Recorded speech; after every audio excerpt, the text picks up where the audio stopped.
My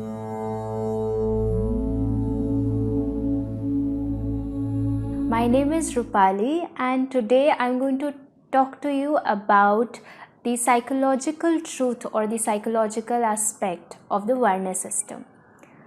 Now, why did I choose this topic to talk about? Is you all are aware of the caste system which is in India, and how there are many political and social structures dependent on this caste system, and this caste system is also responsible for many social atrocities and the caste based politics as well. So if you do a quick Google search, you will find out that most of the articles on Google talk about that the caste system in India has its origin in something called the Varna system, which is explained in the Rig Veda. So I have decided to go a little deeper into the concept of Varna system and to find out whether this Varna really talks about the caste system or is it something more than that. We will begin with our understanding of what is the difference between caste, Jaati and Varna. The Varna system was first described in the Purush Suktam in the Rig Veda, where it is described as the four Varnas emerge out of the universal Purush or the universal soul for the creation of the universe. We are going to discuss about this in much detail throughout the video, but right now we will only focus on what is the difference between Varna, Jati and Caste. While the concept of Jati, which is more prevalent in today's world, emerged much later, and it refers to the community to which one belongs to. Whereas the term caste was introduced somewhere after 1821, which tries to establish the given jatis under larger categories or systems. So this is the basic difference between Varna, Jati and caste. Coming back to the Varna system in the Rig Vedas. First thing that one has to understand is the Ved is not talking about an individual or a community. It is talking about the universal truth, the universal reality. And the Vedas establish that there is one singular reality that is omnipresent, omniscient, which is called the Brahman. And out of this Brahman bursts forth the entire universe or the entire creation. Now this one single reality, when it decides to enter into creation or manifest the creation, takes a double fold or a dual aspect of Prakriti and Purush, where Purush is the universal soul and Prakriti conscious force of this universal soul. Please make it a point that Prakriti and Purush does not represent the gender aspect of male and female. It represents the soul consciousness and the soul force of the creation. Now the Purush Suktam is a Suktam or a verse dedicated to this universal soul and the aspects, and it talks about the various aspects of the universal soul. Coming to where Varna has been described in this Purush Suktam, it goes something like this. Brahmano asya mukhmasita bahu rajanyah kritah uru tadasya yadveshah padabhyam shudro ajaryata, which can be translated as, from his mouth came forth the Brahmins, and of his arms were the Kshatriyas made. From his thighs came the Vaishya, and his feet gave birth to the Shudras. Now, when we are looking at the universal cosmic soul, the cosmic soul gives birth to cosmic principles and not just human beings. So here in the Purush Suktam, it is talking about the cosmic soul and his universal principles which are giving rise to the whole creation and helping into the manifestation. So the Brahmin Kshatriya, Vaishya and Shudra are the 4 principles of this universal soul. Now, what are these 4 principles, and are they only found in human beings? No, of course. But once we discuss what are these 4 principles, you will realize that it is not just in humanity that you will find these 4 principles working, but throughout the whole creation. Now, coming to what does these 4 varnas or these 4 principles mean?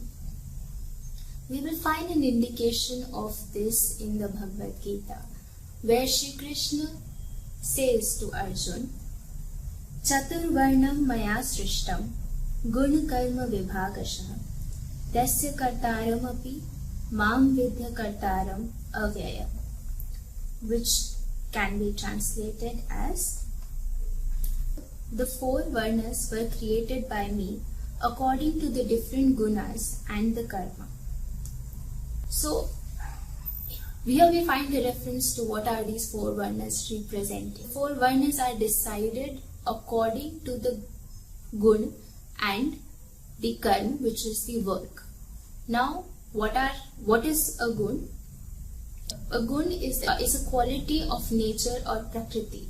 In Veda, there are 3 gunas: Sattva gun, Rajas gun and Tamas gun. Where Sattva gun represents light and harmony, Rajas represents activity and Tamas represents inertia. Now all these 3 gunas can be found all throughout the nature. At the most physical material level, you will find the Tamas gun, which is the principle of inertia. This principle of inertia can also be found within your physical body. Principle of inertia means that it gives a sense of restrictness, a sense of inactivity, as well as a mechanical activity to the system, which is what our body has. Whereas Rajas, on the contrary, is the principle of action, is the principle of initiation, beginning, force, which is again can be found all throughout the nature. The last gun, Sattva, is the principle of light, luminosity and harmony. So once you begin or initiate an action, how it has to be worked out, how it has to be completed, and putting the action in the right order throughout the universe is the principle of Sattva. Now all of these principles together create or are manifesting throughout the universe. You see a particular rhythm in nature. The sun rises in the morning and then it sets in the evening. Imagine if there was no rhythm, right? Or if there is a thorough inactivity throughout the day, that the nature refuses to follow any cycle. So these 3 gunas maintain the rhythms of nature. These 3 gunas also maintain the rhythms of our own psychological nature. So in reference to the varnas are created, or the varnas represent the combination of one's guna and one's work or the karma, based on which we have the 4 gunas, which is the Brahmin, Kshatriya, Vaishya and Shudra. Now coming to how it manifests in the human beings. We all possess all the 4 varnas within us. We have a Brahmin in us, a Kshatriya in us, a Vaishya and a Shudra in us, depending on what is the quality of work that we are doing at the moment and the quality of the guna that we possess at the moment when we are doing the work. So when I am looking for truth or knowledge, I am the Brahmin. With the predominance of Brahmin, the turn is often towards an intellectual element and a capacity which makes for seeking and finding after the truth. A Brahmin is open to finding the truth through different mediums and through different directions. with the predominance of the Kshatriya, which represents the will force in nature. It is driven by the characteristics of strength, force, courage, leadership, and protection. With the predominance of Vaishya, there is an inclination towards arranging the truth into practical terms of reality, which involves mutual exchange, a give and take, balancing out a harmony between different systems.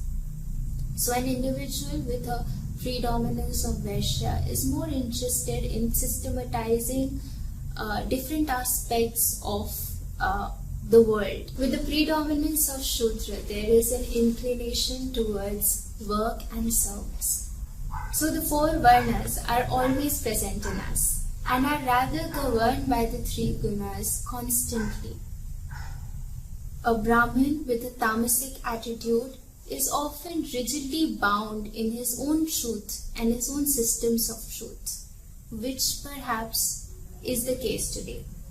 Whereas a Shudra, enlightened with the sattvic guna, can bring the luminosity and the beauty in service and work. Thus we all possess all the four Varnas within us.